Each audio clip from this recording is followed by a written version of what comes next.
Welcome, beautiful people. Here we are in another episode, another gorgeous interview on the Overcoming Overwhelm show, a nervous system approach to health, well-being, and success. Today, I'm so excited to learn more about and to speak with and have fun with Justice Bartlett. Justice is a writer, healer, mentor with 17 years of experience in the healing arts. I love that. Her early exposure to New Age culture brought her into contact with many spiritual traditions from a young age, while her meanderings through addiction, difficult relationship dynamics fortified her with compassion and a desire to heal and help others. The combined experiences, exposures, and years of self-education have made Justice a skilled transformational guide and healer. Justice, thank you so much for sharing time with us and for all of the wisdom and beauty that you're going to impart on us today. Thank you. I'm really honored to be here with you. Yeah, when I was reading and thinking about this short bio, this kind of brief introduction into you and your world, it's you can really tell how your life experiences were truly the best classroom that you could ever experience for understanding the struggles that we go through and how to transform them and turn them into beauty, and not only for yourself, but you're one of the beautiful people who now take that and bring it out into the world to other people. So I would love if we just kind of start off a little bit and share whatever you think would be valuable to our audience about what that was like, what brought you to this place, and just help us understand where you're coming from, where you've been. Well, from the Cliff Notes version of my bio that you just offered everyone, I was raised in a spiritual community down in Paradise Valley, really near where I live. Mm-hmm. And it had that wonderful mixture of being raised on the land, kind of in the middle of nowhere. We didn't have TV. I didn't have a house phone until I was 14 years old. So very rural upbringing. Yeah. And the church itself was an amalgamation of different religions and different philosophies. Mm-hmm. And then they also had this they went through this phase where they were kind of doing this doomsday thing. So my nervous system got really inundated with a lot of stress at a very young age, Mm-hmm. also from different difficult family dynamics, just not having parents who were well regulated themselves. Yes, so important. Yeah. Right? It's it's a magical thing if we can get that from our parents. Yeah. And if we can't, we we have to learn it at some point later on in our own development. Yes.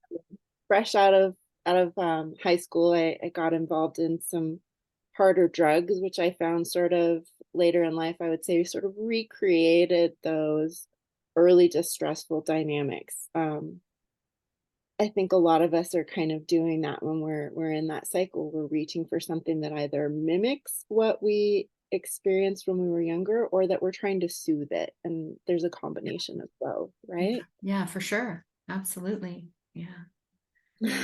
And then so how did you find your way into, the goddess that you become to be able to, reclaim your life and live in alignment with who you really are? How did you reclaim that? What was the path that you took to do that? So my father has always been in the healing arts. He's a chiropractor and a naturopath, and he developed some different teaching and healing modalities over the years. Mhm. And I got involved in teaching one of his systems. I also went through massage school. So I learned a lot about my own biology. I learned how I function internally. We had a beautiful mix of kind of different Eastern philosophy with traditional Chinese medicine and some of the more subtle therapies, as well as just the structural kind of stuff you tend to Mhm. get in most massage. So I got this really beautiful sort of holographic education about my body when I Yeah. was in school. Uh-huh. And then Wow. I stepped onto the stage teaching with my father, speaking to the hundreds of people in my 20s into my very early 30s. And the structure of this healing modality had this very kind of phenomena based uh it looked really striking when you did it. People would sort of have these very large, profound experiences. But as I continued to work on myself psychologically and physically, I also began to be a little bit leery about that kind of phenomena because I don't think it creates a sense of safety and a sense of being grounded in the body when we're going through those kinds of healing phenomena. It can be really fantastic to be like, wow, this is incredible and this is possible. But then how do you ground that? How do you take that into your reality? How do you bring that home from one of these big seminar type events, right? So I Yeah. stepped out of that and I began to slow down and I came across Gabor Mate's work and I started studying Yeah. more about the nervous system, more about vulnerability, really slowing my life down so that I could bring my own clients and students into that space. Yeah. I don't think we can heal if we don't feel safe. Yeah. Yeah. Um, I couldn't agree with you more. That is, I mean, in the foundation of my work, I start before, and I work primarily with women to help them overcome emotional eating. And, we use food very often to bring about a regulated sense in our nervous system to return us back to safety, right? And I don't even go anywhere with any of that until we've worked on the nervous system to develop that sense of safety, right? So, and I love so much that you're saying this, bringing together in this show so many different people from different backgrounds that use different modalities. I think it, number one, shows that, the nervous system, there are so many beautiful avenues into the nervous system. And for, different people, different ones can speak more predominantly and be more effective. But the other thing that I'm hearing, and it's so interesting, is you're saying the same thing everyone else has said, which is mm, there's these things that can provide shifts and changes, like this big this modality that you're speaking of. But if the safety's not there, it's either not going to work or it's going to work, but it's not going to be sustainable. It's going to be something that as soon as we step out of the sense of safety, the results, the progress, the big shift is gone. And so building on that, we're all saying the same thing. The absolute foundation of all of our work, the one thing that we all have in common is that we're starting from a place of creating safety, not only in the mind, right? But you keep talking about and reminding, I got in touch with my body. These modalities that help me understand and relate to my body, because that's the only place where we can have safety, right? Is when we're in touch with and truly embodied. So this is incredible. I love how this question, brings us back and everyone's saying the same thing and, with a few different words. But we get it. We're speaking the language of the nervous system. And so for people, I love this, especially for people that, feel like, gosh, I've tried everything. I just must be really broken because nothing sticks for me, right? And we can help them understand that having the foundation of safety first, and from there, you can build and change. Yeah. Yeah. So when did you first start to kind of recognize this importance of the nervous system work, and then I'd love to hear how, it benefited your life to really understand this foundational piece. And then we can move into how it changes the lives of other people. fantastic. I think for me, probably around 2018, I moved home from Seattle. I ended a long-term relationship. I came back to my hometown and I started having what people tend to refer to as like Kundalini type awakening and feeling. Mm-hmm, mm-hmm. And this very open, expanded sort of sense of connection with creation. But also, what came along with that was feeling very dysregulated in my nervous system. and living alone for the first time really in my life, where I wasn't living with a child, I wasn't living with a parent, I wasn't living with a partner, a roommate, just me in my little tin cottage here in the mountains. Mm. I became aware of the fact that I probably had had anxiety for the most of my life. Mhm. And because there was nobody for me to sort of shuffle myself around and not only co-regulate with, but also sort of in a very codependent way, sort of prioritize them and what they were doing, what was Yeah. going on with them. For the first time, I had to really prioritize myself. And aside from needing to build skills and structure in order to do that, found I really needed to learn how to regulate my nervous system. And then, like so many people, the pandemic hit, right, in 2020. And when everything started closing down, I started experiencing actual panic attacks, and it became an absolute priority to do that work Mhm. and to figure it out. There How was can no more candy coating it anymore, right? It was like, you either do this or, you're going to be completely out of luck. just blown out, right? Blown out. Yeah. Just blown out all the time. Well, and it removed all the distractions. And I found in my practice at that time that that was what was going on for a lot of people. Oh, yeah. So this, I can't do this. I have to sit here and be with myself and be with what's inside of me and what's been stored inside of me and what's now being evoked by these very perilous and frightening kinds of conditions. I think it was, kind of re-traumatizing for a lot of Sure. people, but Absolutely. it also gave us all an opportunity to really look at what had been stored inside of us and what was being triggered by this big collective event. Mhm. Um, really got into it. Yeah. Necessity being the mother of invention, right? Yeah, Yeah. And absolutely. as I got into it myself and I talk about it on my social media and what's going on for me, more and more of my clients were coming to me, "Oh, I'm dysregulated. Oh, I have anxiety. Oh, I have panic attacks. Oh, Yeah, I've never yeah, talked about yeah, this with anyone."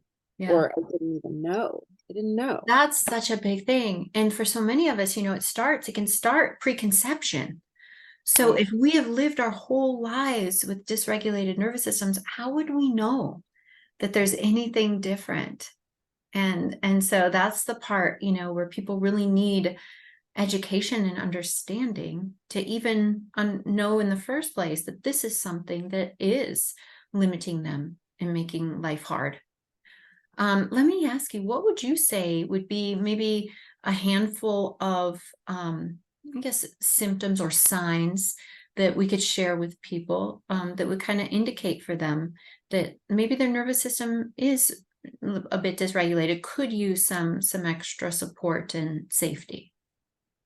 So fidgeting, picking, sweating, stomach troubles, um, having a hard time focusing, having a hard time sleeping. Mhm, Um, mhm. what are some other good ones?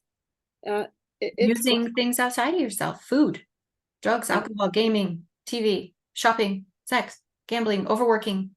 I mean, the whole gambit, right? Yeah. Also, I think, it's the relationships, the quality of the relationships are also a really good indicator about how we are within our own relationship with our nervous system. There's a lot of drama and there's a lot of excitation.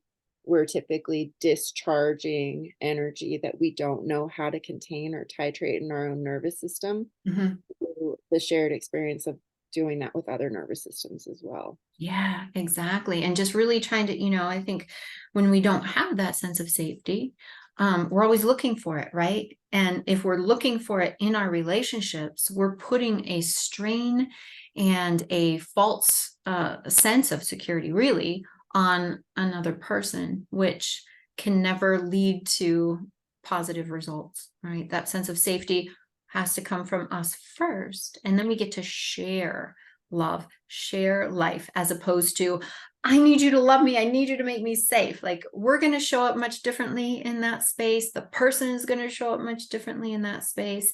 And it's not a space of sharing love and life. It's a space of terror almost. Yeah. Absolutely. And even just knowing, I mean, it's a step in your evolution if you know that you're looking for safety in another person, because a lot of the time we don't even know that that's what we're looking for, and what Mm. we're doing is we're taking all of our own internal discomfort and dysregulation and discharging it, it's Yeah. fight, flight, and freeze. If you find yourself picking fights a lot in your life, you can pretty much guarantee that your nervous system is stuck in a fight response. You're constantly running away and avoiding conflict or intimacy. You can pretty much guarantee your nervous system is stuck in a flight mechanism. And if you can't do anything, if you're sort of stuck in doomsday scrolling, if you're stuck in procrastination, if you tend to really need to shut down a lot, you're probably stuck in a freeze response, and that most often goes along with the fawning. So, in order to make sure that you don't venture too far outside of your energetic comfort zone, you're constantly making sure that everybody else is okay instead of tending to yourself. Yeah. Yeah. And, I think it's so beautiful that we're having this conversation and that more and more in the world, I see this as people are understanding this is a function of the nervous system. It's not necessarily a function of, a lot of the other things. And if we want to solve this, we're not going to solve it by saying, I shouldn't do that. Right? We have to come back to the foundational piece that we're talking about, which is providing safety and seeing how that lack of safety has created essentially a computer program for us to follow, right? A whole Right. set of beliefs. The way we see the world has been created on the lack of safety. And so what happens for people when they develop that, when they do the work on the nervous system, heal, learn how to regulate, and then start to have that sense of safety and well-being as they go about life? What are some of the changes that your clients see as you help them get re-regulated? There is a natural emergence of embodied boundaries, a sense of containment where people are more able to clearly see and feel the distinction between themselves and everything else. Mm. So much of our neurological stimulation and response is in relation to what's going on out in the world, what's going on with my significant other, with my children. Um, People will often naturally, we begin to develop the ability to say no to what feels like it dysregulates us, because Mhm. we start to make connections that when I do this, I don't feel as good. I don't feel as stable. I don't feel as safe. Mhm. And when I do this, I do. I feel more stable. I feel more safe. And in the relational dance, people begin to notice, oh, I tend to really jive well with this other person's nervous system and with the way that they've configured their life experiences. Mhm. And there's a sense of safety, or even occasionally a sense of boredom that goes along with that. Mhm. Whereas with other people, it feels very exciting. It feels like it keeps all of the excitation active, or the sense of urgency Yeah. active, right? Right. Those are typically kind of your We get trauma addicted, bonding. right, to those states. Yeah. We Absolutely. don't know how to function otherwise, even though it doesn't feel good. It feels right or Right. familiar, Or normal, right? normal. Yeah, Mhm. exactly. Yeah. I love that, it's just this, I think if we could kind of boil it down, what I am hearing is like a return to self is what people experience when their nervous system is regulated, because outside, without those sense of self, there can be no safety. Right. No matter who you're partnered with, no matter how beautiful your life experiences or circumstances are in any moment, you're not going to truly feel that deep sense of contentment, well-being, and safety as long as it's dependent on something outside of you. Because it's precarious. It's not lasting. And so learning to harness that for yourself and having access to it through you. You're the avenue to this, without, regardless of what's going on or who's in your space, you have the ability to be okay. And that I is I powerful. agree with that to a degree, but aside from having the ability to be okay on your own, you develop the discernment because we're relational beings. We're not actually okay on our own. The pandemic showed us that. Um, Being locked in our houses all alone. Absolutely. Yeah. No, not a connection, but that sense of I can get my needs met. One of my needs being for connection. So if we have a need for connection and that's not something that we can fulfill and generate inside of ourselves, we need to have a functional sense of discernment so that Yeah. we know where's an appropriate place to go for that. Yes. Is Yeah. this person safe for me to ask for my needs to be met from? Mhm, mhm. And then we can, because we have the ability to self-regulate, we can we can contain our energy, and we can use our discernment, and we can use our awareness and see how they function and see how they operate instead of projecting those needs onto them, right? Yeah. Yeah, exactly. We need each other. We have to have each other. We're gonna need to 100%. connect, Right, right? right, right. And that's what I feel like, a lot of people will feel like it's one or the other. Yeah. Either I have to be dependent on someone or I have to be completely self-sufficient. And that's not what we're talking about at all. Being self-sufficient means I know how to get my needs met with other people, not blocking myself off and not feeling like, we're not going to get rid of that, nor should we. What a beautiful thing for us to need each other and long for connection. Like, that's just a gorgeous part of being human. So we never want to shut that down. Mm. Creating the safety to know, like you say, the discernment, the ability, and to not be so tossed about. Like, if somebody's having a bad day, I don't have to take that on and make it about me or that I'm not safe, right? I can just be in that space. I can live with and know how to regulate myself, even if somebody else is not having a good day. I think so many of us, having grown up in households where, for better or worse, our caregivers kind of made us responsible for a lot of their feelings. And so, we tend to continue that and get ourselves in relationships where we are responsible, we feel like we're responsible. So it's about taking back the responsibility for our own feelings, not cutting ourselves off, but knowing how to be open and vulnerable, right? All of that requiring a sense of safety first and foremost.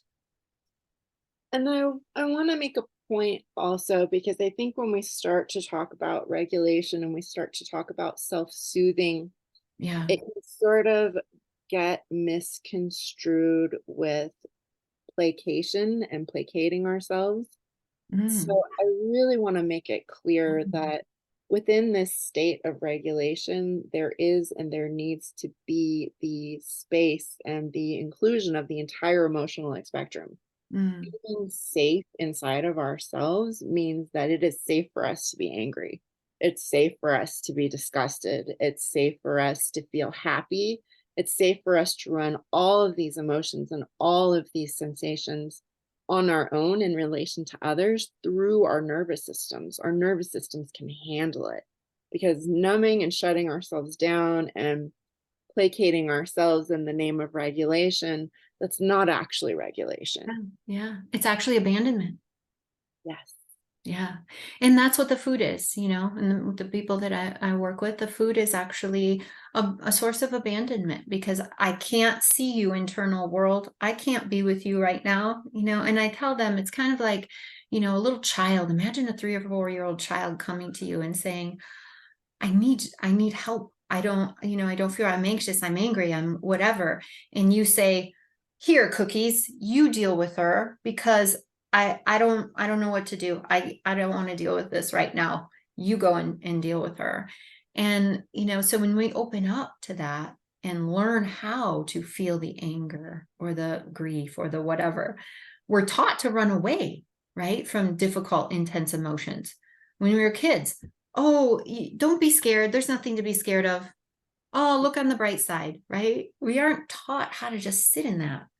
What are some of the tools you help people use in order to be with and just allow their their internal experience to come and pass, because it will pass. It does not take us over and stay with us forever unless we're resisting it. It will pass. The most fundamental thing is breath. Mm. Every single experience that we've had that was a shock or that was a trauma changed our breathing pattern in that moment. So coming back to breath, I love the regulating breath with the shorter inhale and the nice long slow exhale Yeah. to help tone the diaphragm and tone the vagus nerve. Yeah. That's probably the most basic practice. I love the Vesser van der Kolk practice. He talks in one of his books about engaging your senses. So I'm sitting here. I feel this purple pillow, the fuzzy purple pillow underneath my toes as I wiggle them. I look outside my dirty window and I see the pine tree just across the way. Smell, what can I smell right now? Not much. I close the window so I wouldn't be distracted. Taste, what can you taste? To engage all of your senses in the present moment, that will very often also help to mitigate a panic attack or sort of a nervous episode, because we're either spinning into the future, we're worrying about the past, we're not really here, we're not really with our body. So coming back to our body, really being with our body and any sensations that arise and Mhm. present with. You talked about that little inner person. I love the internal family system Mhm, work, mhm. getting familiar with our parts. Yeah, yeah, And you also seriously. get to recognize, oh, this feeling, this sensation in my body, that feels the way that I felt when I was, 6 years old and I had this crazy experience on the playground with this bully or something, right? And we get to acknowledge those are the feelings of a very, very small person. And I can be with those feelings. I can validate those feelings. I can acknowledge that inner part of me. And I don't necessarily need to act that out. I think Yeah, that's really yeah. powerful to be able to be with it, but not necessarily need to act on it, right? Mhm. Yeah, or overly identify with it, or Totally. feel like this is me. I'm that, version, when really when we're connected, we know that we are this, this higher self, right? This beautiful, connected, resourceful, capable individual who can help that part of us feel these feelings and come back to safety. Our Yeah. full self, all of ourselves. Yes, yes, exactly. Wow. Well, I love this big toolbox that you're sharing with us, and I agree. I think that there are so many avenues, as I said, coming in and working with both the mind, right? That's some of the parts work can really help with the mental aspect of what we're experiencing, but then also we have to be home in our bodies and be really aware of what's happening inside if we want to create this for ourselves. Yeah.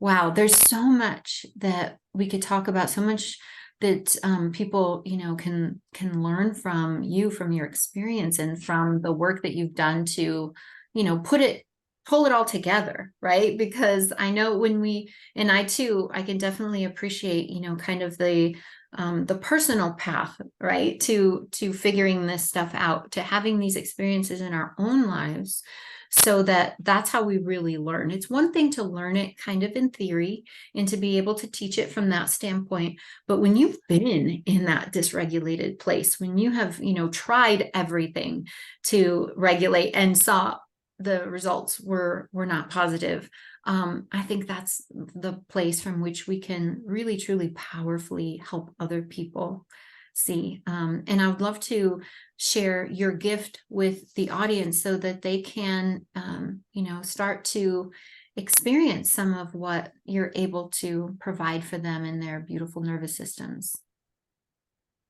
My gift.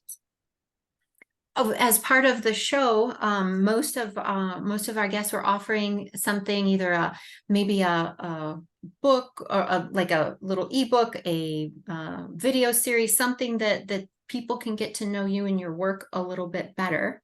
I see. I would just recommend that people subscribe to my Substack, Justice Bartlett, Substack.com. I have a wealth of personal shares of talking about the nervous system, talking about the parts work. Yes, that's exactly what we're hoping to, share with people, is this kind of beautiful knowledge, right? Because it's such a Yeah, important step to understanding your own nervous system, is the background knowledge. And oh, that's beautiful. yeah, I So share that a will lot about that there. So Justice Bartlett, Substack. Substack. Oh, awesome. I can't wait. I'm gonna go and, check it out. I see so many beautiful, similarities in our work, and how important we know certain of these aspects, foundational pieces, to really be. So Well, that's it's a state perfect. of resonance, right? When Yeah. somebody's doing the work and you're sitting with them, you can feel it versus when it's kind of it's a philosophy that they're presenting. Yeah, exactly. Right. And kind of not only using the tools, but actually, you embody them. You are, someone who walks the talk, right? And actually knows how it works. And I think that makes you someone that is absolutely invaluable in this world of nervous system regulation. So I want to thank you for being here, and also just for your presence in the world, and the work that you're doing. Yeah, and I appreciate the time and the free resource, so people can learn more about their own nervous system, and get started to this embodiment and regulation that we're both so excited about, and know how powerful it is in the world. I will have a specific video with this information so that our listeners can find that on my Substack. Oh, Um, awesome. yeah, and then they can have the whole rest of the body of work as well. Oh, So that's beautiful. yeah, Awesome. Oh my gosh. Yes, we really wanted to bring these kinds of resources to one place so people can get to know this work much better. So thank you so much for spending time with us, for all of this useful, beautiful knowledge, for sharing your own story and all of that with us. I can't wait until our paths cross again and we get to elaborate on this even more. likewise, thank you. Thank you so much. It's an honor spending time with you. All right, and thank all of you for watching. We look forward to having you in the show, and just supporting you in every way that we can.